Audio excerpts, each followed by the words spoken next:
I'll tell my youth leader like, oh, I cannot go. Then she's like, why? Then I'm like, oh, I need to study. And then she's like, study on the Sabbath. And I'm like, Oh no, you go to hell, you go to hell. If having to keep a rule is making you hate God more, don't keep that rule. Wow. God would rather you love Him than do something you hate. So I kept it in my wallet. And then my mom raided my wallet. Have you ever heard the comments that the Adventist church is like a cult? We're going there straight off the bat. Yes, we're going straight off with that.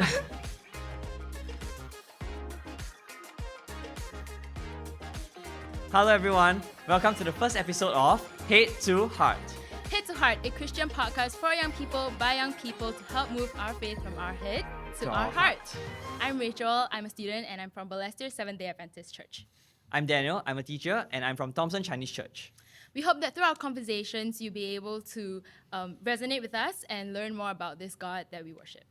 And more importantly, to know that you are not alone in this journey to seeking a relationship with Jesus. For any of the listeners who are new to Christianity, we hope that you will also get a glimpse of who is this God that we worship and be able to gain some fresh perspectives. So to start, we would like to introduce our guests, Pastor Christian and Christelle. Hi, I'm Kristen. I'm the pastor of Jurong Seventh-day Adventist Church, and I am not a young person, but I think that's okay. Hello, I'm Christelle. I'm a 19-year-old student, and I'm a youth leader in Jurong Seventh-day Adventist Church. Okay, welcome. So tonight we'll be talking about our experience growing up in the Christian, specifically our Adventist church, and also how our perspective of faith changed over time. So maybe to start off with, can we ask Pastor Kristen and Christelle, how long have you guys been in the church? I'm 41 years old, and I've been a Christian for 41 years old. Basically, I was born into the church, and my parents brought me to church the first month of my life, and I've been in church ever since. I think for me, I've only been in church for about 3 years. Yeah. Oh, Yeah. that's quite short. Okay, so 3 to 4 I years. think for me and Rachel, for us, we also grew up in the church. Have you ever heard the comments that the Adventist church is like a cult? We're going there straight off the bat. Yes, we're going straight off with that. Christian, you have been, since you have been in the church only like 3 years, right? Have you ever heard this comment about the SDA church? Yeah, actually, before I joined SDA Church, then I asked my friend, because how I got to know Christianity is through my friends. Then I asked them like, oh, do you guys know this church? And then they were like, oh, you should be careful because my mom says it's a cult. I was like, huh? What is a cult? What is it? So do you know what a cult meant at the time when the mom showed her concern? No, but it just sounded negative. Okay. I didn't. Did you go home and Google it? No, I didn't really care. Oh. I just yeah, whatever. You also never go. Then you just joined. It sounded bad, but you just joined. It was anyway. like my Okay. kindergarten there, so it's like, nah, I don't think it's that bad. Okay. So I think one of the reasons why people actually feel that the SDA church is a cult is because of all the different rules that we have. I don't have a lot of SDA friends, right?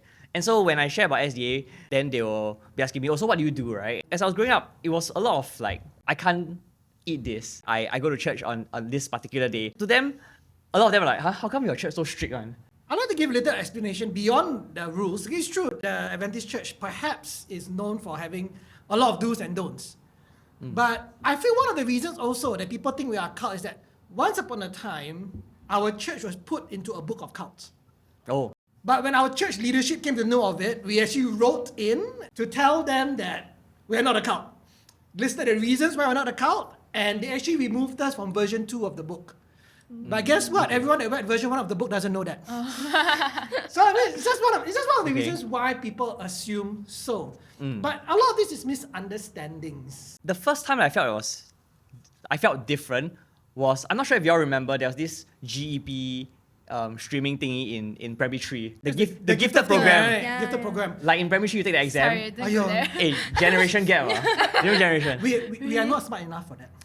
No, everyone had that. Everyone had to go to the exam, right? Not me. No? No, No, I don't even know what it is. Oh. Only if you're smart enough, then you go lah. Okay, then I guess I read it on the news. I was smart enough then. I didn't even know it was in my school. No, so in primary 3, the exams are always on Saturdays. Oh. So then that was the first time where my parents had to give a letter to the school to request that we take the exam on a different day. Oh. Yeah. And then I was like, oh, how come my friends can take it on Saturday and I cannot? That was the first time I felt like, hey, there are things that we can't do. Like, you can't go and take an exam on Saturday. And then turns out the only other people taking the exam on the other day were also all my other SDA friends. Yeah. How did that make you feel? At that time, I mean, I was only like 9 years old, so I didn't really think much about it. I don't even remember what exam, what was the question on that. I didn't pass lah. Just gonna take the exam only. Oh, so not gifted after all. Not gifted. Look smart, but not that smart. Yeah. So do y'all remember any of these type of like distinctive rules or do's and don'ts that y'all can or cannot do? Growing up in a Christian household means that at any random times, right, things can get banned one. Like what thing? Right, when I was growing up, right, that's when Pokemon started. I was 12 years old when Pokemon came into the world, right? Then my mom found out that Pokemon got ghosts. Then I cannot play Pokemon anymore. Cannot watch Pokemon anymore. Then kind of banned. Then I was very upset. So what I would do, right, I would go to the DVD shop. You all know what's DVDs, huh? Ever heard? Yes. Dude, We're not there. The DVD shop will be showing Pokemon DVD. I'll just stand there and watch because at home cannot watch. I also cannot watch Pokemon, but somehow Digimon can. What's Digimon? Oh, yeah, what's Digimon? We're too I don't know how young. to explain to you, but some like Pokemon cannot, but Digimon can. Maybe because the Digimon that I watch, right, is human characters, then they transform into Digimon. So the other one can. No ghosts. No ghosts. Yeah. Why cannot watch like God Goes On? Because ghosts don't exist. Cannot watch things that don't exist. They link ghosts to like Satan, devil, and all that. So Correct. Satanic cannot watch. You watch show got ghosts, means got devil inside one. But my most upsetting experience, right, was, do you know the card game called Duel Masters? I'm too old for this. Okay, You're too young for this. You're probably right. Okay, Yu-Gi-Oh? Do you know Yu-Gi-Oh? Okay. You got it. Yu-Gi-Oh! Duel Masters is about the same time. Duel Masters came later, but anyway, like I kept the cards, right? Then one day my dad saw the card. Then the cards had like zombies, had like they got the character name, the ghosts and all that. He didn't throw away my cards, but he spent a whole afternoon convincing me to throw away my cards. Didn't he just throw it But, away? You throw? he succeeded. In the end, I threw. But it wasn't a good experience. Like I was convinced, like okay, this is bad, this is devil, and linked to satanic. Okay, I kind of understood it at that time. I was very, very reluctant. I had like 6 decks of cards, and then You could have sold them. I could have sold them. I For a didn't lot of think money, it. sia. Yeah. So then, literally, it's not thrown in the dustbin. The dustbin can pick up. He opened the rubbish chute. Then he said that he didn't throw it. He made me throw it. Then I just throw it. Were you crying? Yeah, you better be I crying. was crying, like really crying. But wow, that was Heartbreaking. traumatic, yeah. I think I got a similar card one. But Card it wasn't as no, because I wasn't really into like games or anything. I was into like High Five and like Dora. Your parents banned Dora. No. They're fine with that. No, they're fine with that. So my experience was I wasn't really into like K-pop lah. But then I kind of like Blackpink because it was like a big thing. So I like low-key got dragged into it. And then my friend gave me like you know the K-pop cards? Like they give you selfies of like the Yeah, so she gave me that. Then I was like, oh okay lor. So I kept it in my wallet. And then my mom like raided my wallet. I don't remember why she did that. But then she saw them and she like lost it, you know. And then I was like, huh, why is she losing it? Like I was genuinely so confused. Then she was talking about how like, oh like this is like idolism. Like I am like Because they're K-pop idol. Yeah. No, it's just like something Like like you that. worship them, is it? Yeah, like I'm worshipping Wow. them and like, you know, I was like, oh, I was so confused because at that point in time I wasn't like really into them. I just like, oh my friend give me that, I put inside my Just keep lah. keep my wallet lah. That means nothing, yeah, right? it was a trend also. Yeah, Actually, okay. like, a lot of people had it. So I was like, okay, like, I follow lah. I was so shocked, you know. I can tell you the most upsetting one for me. I was a time that I felt like, oh, in church I do so many things, right? I don't want to follow Jesus. I don't want to do what Jesus tell me to do. GG. Then someone told me, if you do that, Jesus don't love you. Then I was like, oh my goodness. I was like, mind blown. If I don't obey Jesus, Jesus don't love me. Then I'm going to go to hell. Wait, how old were you when you heard I that? was like, 7, 8? Oh my gosh, that's so young. Yeah, dropping down a 7-year-old I was Traumatized, told Jesus eh? don't love you. You don't Was obey it a- Jesus, Jesus don't love you. An adult told you that? Yeah. Wow, imagine that. Wow, that is savage. Yeah, I grew up thinking I don't obey Jesus, Jesus don't love me. Wow, stress. I think there was also at home, right? There was some music that you never hear at home, man.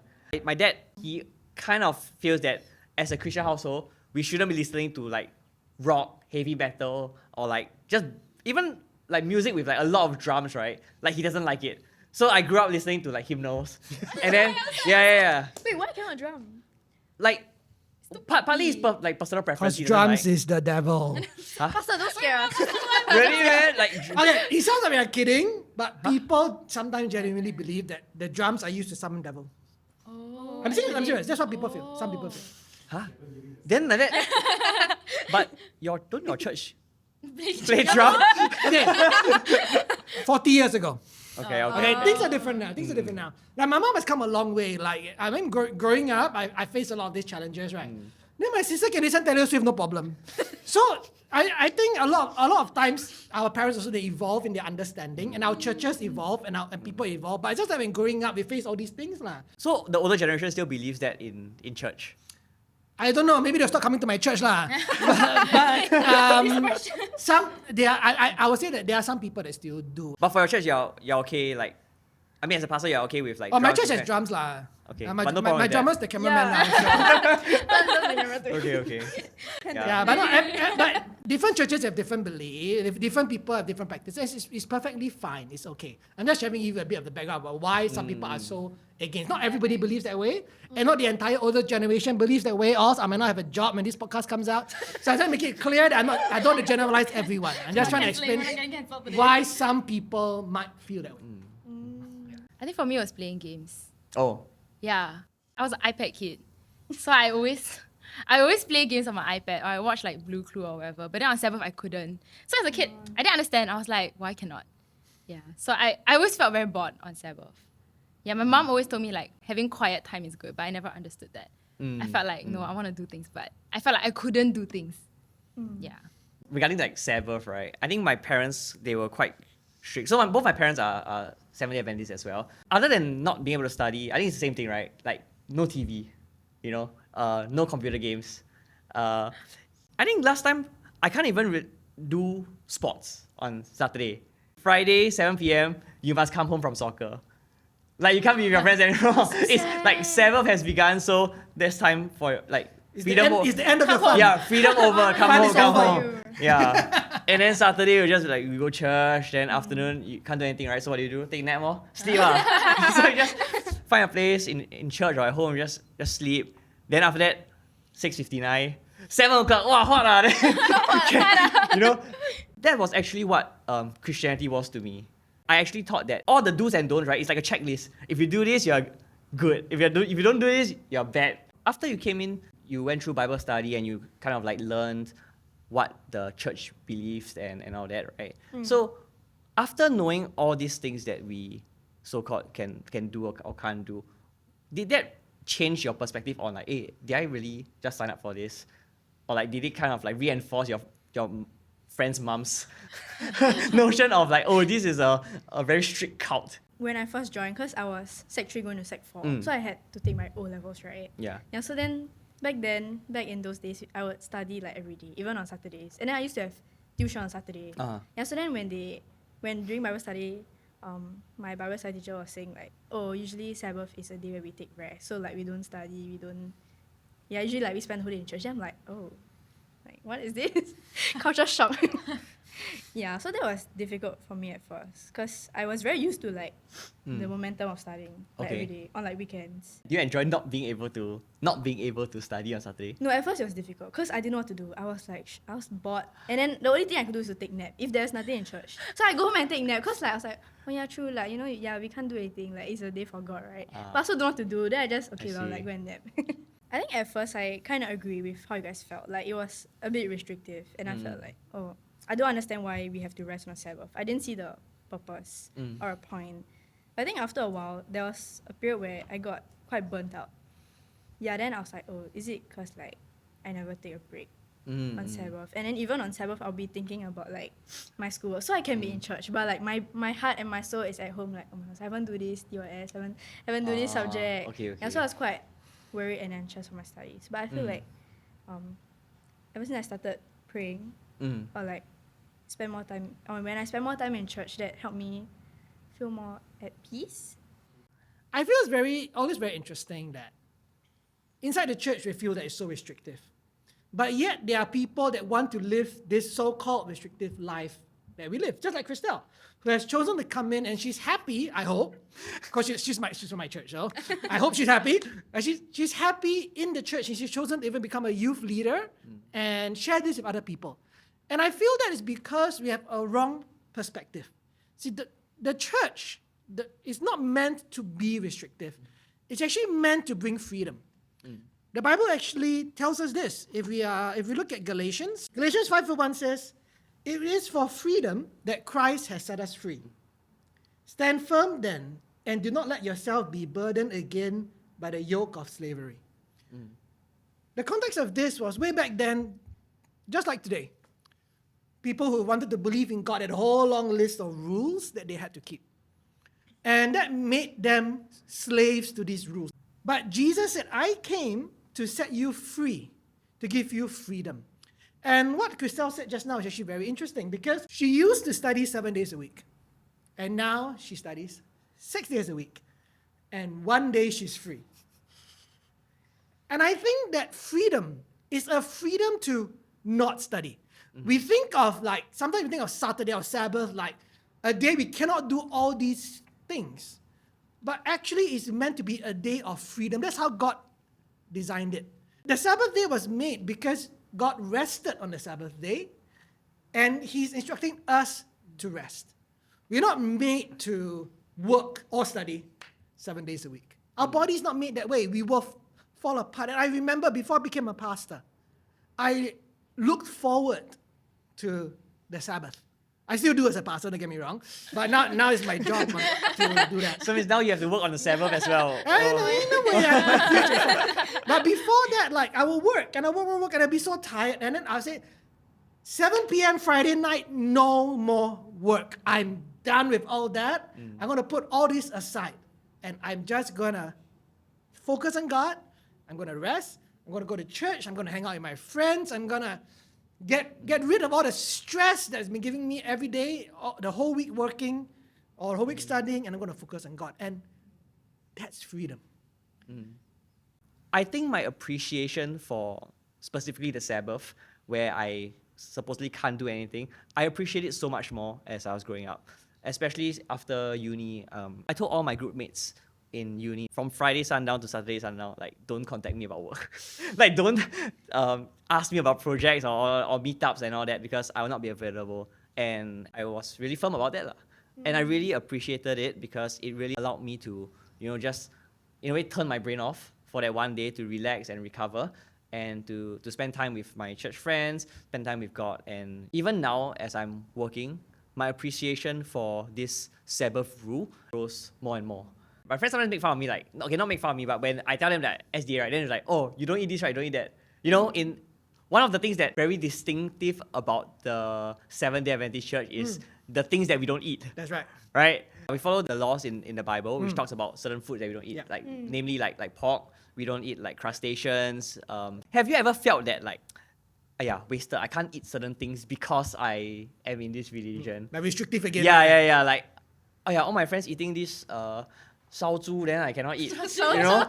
I mean, honestly speaking, sometimes when I walk past those roasted pork, they barbecue outside and the skin so crispy, I was like, I wonder how they taste. I mean, have you ever had this kind of similar thoughts as well?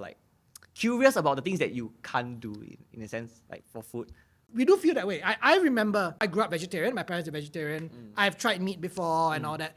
But never pork and seafood because the Bible says Leviticus 11 that these are the things that you don't take. But I remember there was this one day I ordered fried rice. Then the fried rice is like a pork. Then I was like, Then I was like, I am going to eat pork for the first time in my life and it's going to be awesome. So you ate? Then I was like, okay, I'm going to try. I took the spoon. I was like, I'm going to try. Then I tried it and it was all right.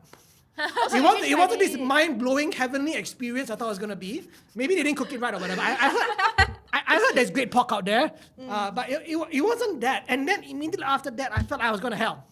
Oh no. I ate pork, I'm going to go to hell. Oh no, I mean, they have this regret of oh no, I'm going to go to hell and that kind of stuff. But all of this, I think it still comes out because I misunderstood what it means. Do you all know why we don't eat pork and seafood and all that? Why do we not do all these things? Why?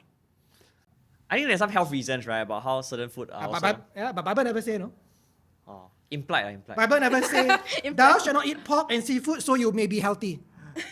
That's not a Bible verse. So let me explain that to you. It says here in Leviticus chapter 11, if you read verse 1 and 2, the Lord said to Moses and Aaron, say to the Israelites, of all the animals that live on land, these are the ones you may eat. You may eat any animal that has a divided hoof and choose the cut, like the cow, for example. I'm going to ask you to jump with me to verse 44 and 45. I am the Lord your God. Consecrate yourself and be holy, because I am holy. Do not make yourself unclean by any creature that moves along the ground. I am the Lord who brought you out of Egypt to be your God. Therefore, be holy, because I am holy. Do you know what holy means? Set apart. Set apart, right? Holy means set apart. That means you are set apart, you are doing something different. God says, don't eat all of these things. Because I'm holy, that means I'm different. I'm set apart. You also be different. Be set apart. Now the Jews have followed this up to today. They have not changed. Many Christians don't follow this anymore because they feel like this doesn't apply. It's in the Old Testament. We believe, because if you look at all the others, and if you have time, go read the rest of Leviticus. There's a whole bunch of stuff in there that we don't do. There's a whole bunch of stuff in there you don't do. Why do we follow this? Because this is one of the few places that God says, you be holy because I'm holy. This sets you apart. That's why we as Seventh-day Adventists, it's very obvious at every mealtime, it's very obvious we're Seventh-day Adventists. Because we don't take pork, we don't take seafood, we don't take prawns, crabs. So people know, our friends know. Everyone knows we are Seventh-day Adventists. We are called to be set apart. And the Jews, by their diet, you know they are Jews. By our diet, you know we are Seventh-day Adventists. We are Christian. We follow this because we're according to the Bible. Now the side effects, you all mentioned health just now, right? The side effects, not the main thing. The side effects is you're healthy. My mother-in-law, unfortunately, she's been battling cancer for a while. The moment she got cancer, she stopped eating seafood. Do you know why? Because we know that seafood is bad for you. God knows what's good for us, and so He put these laws in. The side effects is for our health. But the reason we do it is to be set apart, to be different. And that allows us to share our faith with people conveniently. You know it's very hard to share your faith with people. How do you share with your friends that you're Christian? This opens the door because we have been set apart. We are different. And immediately your friends ask you, why don't you eat pork? Or because according to the Bible, I follow the Bible, does it? Oh, what does the Bible say? And immediately before you know it, you're talking about the Bible with your friend because you don't eat pork. Does it make sense? Yeah. But why is it so specific, like specifically pork or like seafood? Because God identified all these clean and unclean animals and to tell us what to eat and not eat. The reason I believe part of it is for our health. Because the science has proven it. If you don't eat all these animals, you are healthier. But the primary reason He has called us, if you believe in me, if you're willing to follow me, I'm different, you'll be different too. And that gives us that opening to share our faith with those that do not know why we believe what we believe. Yeah.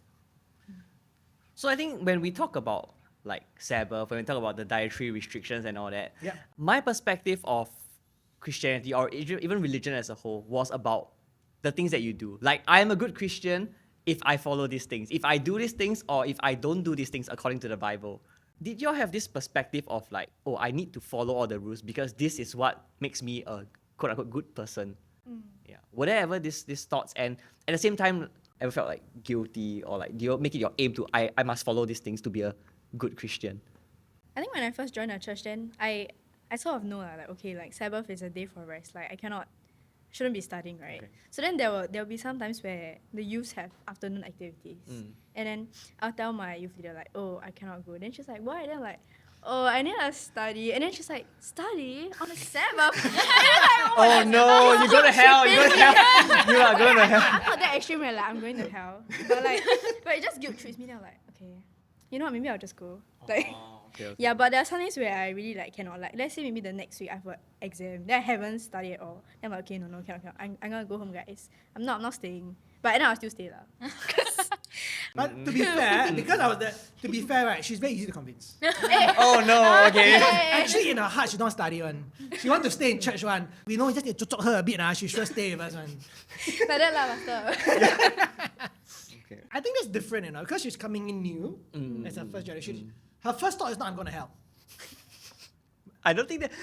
Okay. That's never- Okay lah. Maybe not Have our lah, first have thought. lah. No, that's I'm going to help, but we feel so bad about the Yeah. sin. But Christelle has a different reaction. I think it's a key difference. Mm. Maybe Rachel is a bit different. Eh? You're not too far in age from Christelle. We're the same age. You're, yeah, so you're the same age. I'm not saying whether you're older or younger, just to be clear. But for yourself, you're growing up totally different in the church. So is it different when someone guilt trips you on a Sabbath? Does it feel different? Okay, so basically, like recently, I do trampoline gymnastics, and so my competitions has been on Saturday, and I went for my competition, and I did feel really, really, really guilty about it. But at the same time, to me, gymnastics was something that's super important. So it's still something I'm struggling with, but I did feel very guilty. So why do you feel guilty? Why that guilt? felt like- What was it like? I felt like I was getting my priorities wrong. I felt like I was putting trampoline over God. And I felt like I had to rethink about what is my goal in life and what I want to do in my life. Yeah. You know, actually, for me, when I was growing up in secondary school, also like CCA was very important to me. So I was in the school band, and usually the concerts are all on Saturdays as well. Yeah, and so I still remember when I went to on the first day, right, of the CCA, I specifically asked my seniors, like, are there any practices or events on Saturday? And I got scammed. He told me no. He told me no, and I believed him. Okay, so Man. I mean, not my fault. I believed him, right? Yeah, so then I later learned that we have like concerts and competitions that fell on Saturday. It was a struggle for me at the start. In the end, I caved. I went for the concert on Saturday. It's usually at night, but during the day, we already go for practice and rehearsals and all that, right? So the first year, I struggled a bit. But then what I realized is like the second year, it became easier. Not easier to keep the 7, but easier to go for the concert. And then I was in the CCA for like 6 years. So every year, like I don't even think about it anymore towards the end. And I think at the point, like I was a bit numb to it. Like the guilt that initially like I struggled with, I did not feel it anymore because I was just ignoring lah. Just like I wasn't very close to anyone in church at that time, so like no one really came to me and said, "Huh? Concert? No, not like that, right?" So I didn't feel like accountable towards anyone, and I just went for it lah. But I think there was a part of me deep down that I knew that what I was doing wasn't right. Like there was the guilt. I was just suppressing it. I was just ignoring it. But it was there. And so my Christian journey when I was in like maybe secondary school towards JC, it was actually very, very shaky. Like on one hand, I knew what I should do because this is what God told us in the Bible. I know in my head that this is what I'm supposed to do. But in my heart, like I didn't want to do it. And I was really blessed when I was in NS that I started to learn more and realize that religion or Christianity is not about the rules. Like rules are important. It protects us. It is a guideline to live a happy life. But more than that, our religion or faith is about a relationship. I think this is something that was really very profound to me. Pastor Christian guided me through this, and he introduced me the concept of religion is actually about a relationship. Were y'all taught this, or do y'all knew about this growing up, or was it something that y'all found out at a later stage? And maybe even for Pastor Chris, I mean, you're a pastor, right? Maybe everyone assumed that, from birth, you already got a relationship with God. If only, yeah, if only. Yeah. Or when did, like, this kind of concept, became more apparent to you? My parents love God very much. They might watch this, so I might say that first. No, but honestly, my parents love God very much. My mom especially, she's a very godly woman. She's the type that will wake up at 4 a.m. to read Bible. And I'll wake up at 4 a.m. to go toilet and she's reading her Bible. I'm like, oh my goodness. I don't even do that. I'm the pastor. My mom is a very dedicated woman. And I think for Seventh-day Adventist parents, now I'm a parent. I got 2 little girls, 5 and 6 and so. We want our kids to love God. I bring them to church. I teach them about the Bible. I read the devotion every night. We want them to know about God. And because we want them to know about God, we teach them what it means to know God and what it means to love God. But the problem is that it's very hard to teach a kid God. But it's very easy to teach a kid what not to do. If you look at John 3 verse 16, you know John 3 verse 16? For God so loved the world that he gave his one and only son, that whosoever believeth in him shall not perish but have everlasting life. You know John 3 verse 17? Amen. Very good. I But you don't know John, Only no, John 3, only one verse, only one verse. no, John 3 verse 16 is the most famous verse in the world. Mm. But John 3 verse 17 adds in very important context. What is it? John 3 verse 17. For God did not send his son into the world to condemn the world, but to save the world through him. Why is it then we always feel condemned when we sin? Jesus came not to condemn the world, but to save it. But we humans, we make it into condemnation, isn't it? Like I feel condemned when I ate pork, right? I feel condemned when I break the Sabbath. You feel condemned when you break the Sabbath. So the Holy Spirit tells us the things we are supposed to do for our good, so that we will not be condemned. But we turn that into condemnation. That's, I like what Christelle was sharing earlier when she said that. I feel bad. Actually, I want to stay. I feel bad because I'm not with my friends. I feel bad because I'm not in church. That's what she's feeling bad about. Not that she's going to hell. She's feeling bad that she wants to be in church and she's not there. For Rachel, maybe the Holy Spirit is telling you to reevaluate your priorities, and that's not wrong. But there should not be condemnation there, because Jesus did not come to condemn the world, but to save it. Salvation is only about belief. Daniel, you mentioned it's about relationship, right? Now, Daniel got married recently, if you all don't know. This guy is like considered newlywed. Do you have more freedom before or after you got married? What? Tough question. Trick question. Trick question. Do you have more freedom before or after you got married? Answer honestly, we will make sure doesn't see this. Block her account. Block. Do I have more freedom after I get married? My honest answer, I actually want to say no. But no, because previously I lived my life in a very different way. I like to come home late, I like to hang out with friends and all that. So in that aspect, I had to cut down on those things. Yeah. So if I were to look at freedom in those sense, yes, my freedom got cut down. But do I find it as like restrictive, or do I resent it? I don't. I want to be at home more. I want to spend time with my wife. So there are things that I choose not to do, right? So did I lose the previous freedoms that I have? Yes, in a way, but I choose to do so because of something that I want to do, something else that I want to do more. And I feel therein lies the crux of it all. As long as it's not your choice, it's restrictive. Once you choose to do it, it's freedom. It no longer becomes restrictive. It becomes something you want to do out of love. Yes, it's hard to grow up in the church. There are many rules. Maybe there are adults that frown at the things that you do. You know, maybe you feel guilty because you think that you've disappointed God. But it's not about that. I'm going to say something a bit controversial. If having to keep a rule is making you hate God more, don't keep that rule. Wow. Oh. Because God is about love. God would rather you love Him than do something you hate. The more we love God, the more we will want to do things for Him. The less we love God, the less we want to do things for Him. And it's a gradual journey. It's a gradual process. And we should never put the cart before the horse. But that's the problem when we go to church. I struggle with this with my kids too. Like, how am I going to teach them to love Jesus before I teach them to be an Adventist? It's a struggle I have. I don't have answers because I'm still struggling. I'm still learning. I'm still growing. But I want to make sure I teach them to love Jesus. Then teach them how to love Jesus. If I would just ask, right, like, how would you describe your relationship with God or with Jesus? For me, a long time, my answer was that I do not have one. And I think that's perfectly okay. Because for the longest time, I knew that was the reason why I felt the guilt, and that's why I felt it was hard to follow certain things.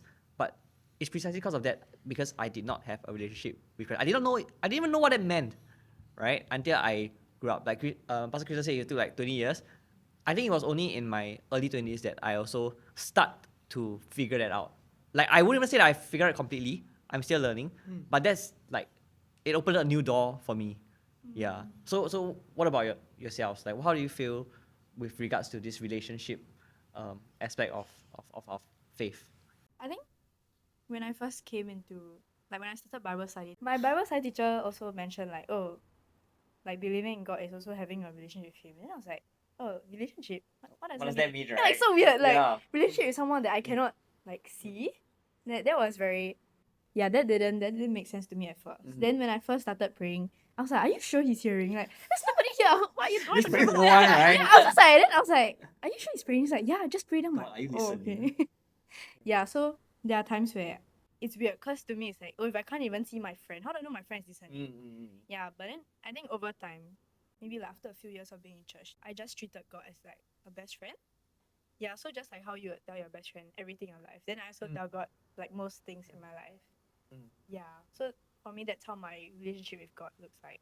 Being vulnerable and being myself in front of God, even though like I can't see Him. Yeah. What about Rachel? Where do you see yourself now with regards to this? I feel like I say my entire lifetime, right? I only live 19 years lah. But in my entire 19 years, right? Still very young. My relationship with God peaked when I was 16 Ooh. because I was doing my O levels. So I felt like, other than study, right? Everything else was just on God. And so before I did anything, I would always pray. I would like, before I do my papers, I'll pray. Actually, I only did papers lah. So before I did my papers, I'll pray. But I also went through a phase where like, because I took bus to school, I would like read the Bible. On the way to school. Yeah. I would read the Bible because I feel a bit stressed. Because I feel a bit worried about what I'm going to do next. I'm not really a person that stresses about these kind of things. But suddenly it hit me. And I felt very stressed. But then there's nothing you can do, right? Other than study. Yeah. So because there was nothing else to do, I would like try to read the Bible or like pray. And it honestly, I felt like it helped me. It gave me a sense of like peace in the sense that like do not worry about tomorrow, right? For tomorrow, worry about itself. I feel like that was one verse that I really held on to because there was nothing else I could do. Yeah. So I think that was when God really felt the most real to me because I really felt the effect of God, I guess, in the Spending sense. time with Him. Yeah. Like it gave me peace and I felt like He was real. Let me suggest to you perhaps that you didn't peak at 16. Oh. You just, in terms of spiritual life, you just grew up. Because that's what it's like in a relationship with God. Or with your parents. Like when you're young, right? You only like your parents if they give you what you want. If they don't give you what you don't like them. When you're young. Very blunt. But when you grow older into your 20s and now 30s, I'm 40s, now that relationship becomes something deeper. Then you start to know your parents. Then you're earning your own money and you can get what you want. You don't need them to buy stuff for you anymore. So why do you still have a relationship with them? Because then you understand a deeper love that they have for you. And I think for you, Rachel, I don't think you peaked at 16. You're just growing up. And you have many more peaks to come in your life. I feel like I'm still struggling with it sometimes. Like sometimes when I pray, I feel like He's there because sometimes I feel like He has answered my prayer in that sense. Or like, I don't know if it's coincidence or what, but one time it was back in secondary school. I exited the school and then I went like, wow, God, very hot. Then right, wind came, you know. Like no joke, wind came. And then my jaw dropped. I was like, no way. So I mean, I guess I would like to believe that, you know, it was God lah. Okay. Yeah, so I guess my relationship with God is like half. Still trying to find God, like being real and Him being there. And I think that's okay. Because at your age, both of us haven't found God yet. Not at all. I'm serious. At your age, we have not even found God yet.